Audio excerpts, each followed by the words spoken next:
Hello, and welcome to BigBookCTK.com.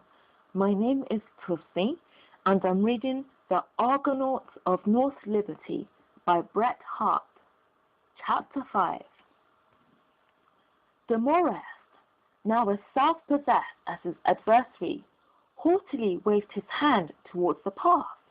They walked on in silence, without even looking at each other, until they reached a small summer house that stood in the angle of the wall. The Morest entered. "We cannot be heard here," he said curtly, "and we can see what is going on." "Good," said Blanford coolly, following him. The summer house contained a bench and a table. Blanford seated himself on the bench. The Morest remained standing beside the table. There was a moment's silence.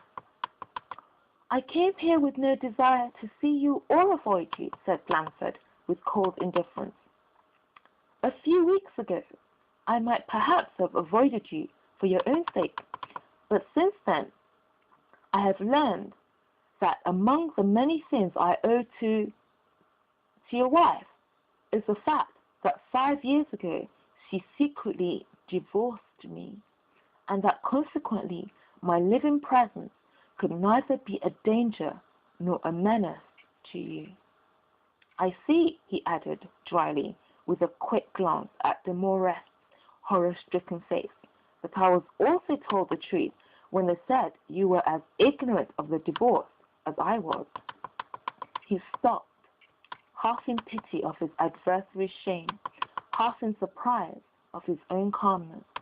5 years before, in the tumultuous consciousness of his wrongs, he would have scarcely trusted himself face to face with a cooler and more self-controlled the Morest.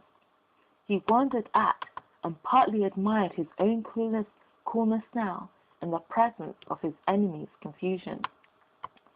"As your mind is at rest on that point," he continued sarcastically, "I don't suppose you care to know what became of me when I left North Liberty.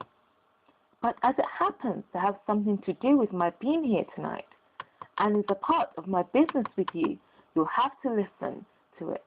Sit down." "Very well, then. Stand up. It's your own house."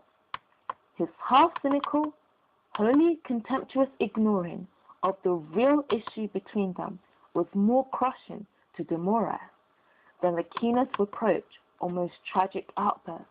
He did not lift his eyes as Blanford resumed in a dry, businesslike way. "When I came across the plains to California, I fell in with a man about my own age, an emigrant also.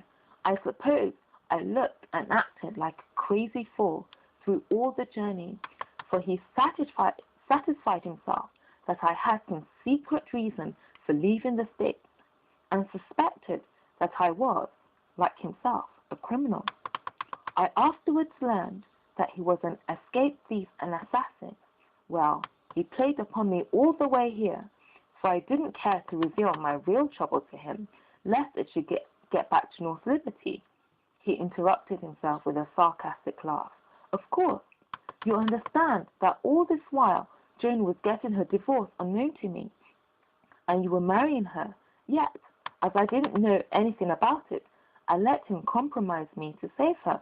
But—" He stopped, his eyes kindled, and losing his self-control in what to the Morest seemed some incoherent passion, went on excitedly, "That man continued his persecution here, yes, here, in this very house, where I was a trusted and honored guest, and threatened to expose me to a pure, innocent, simple girl who had taken pity on me unless I helped him in a conspiracy of cattle stealers and road agents, of which he was chief." Thank you very much for watching. You've been listening to The Argonauts of North Liberty by Bret Harte. My name is Tussie, and this is BigBookCTK.com. Thank you very much, and bye for now.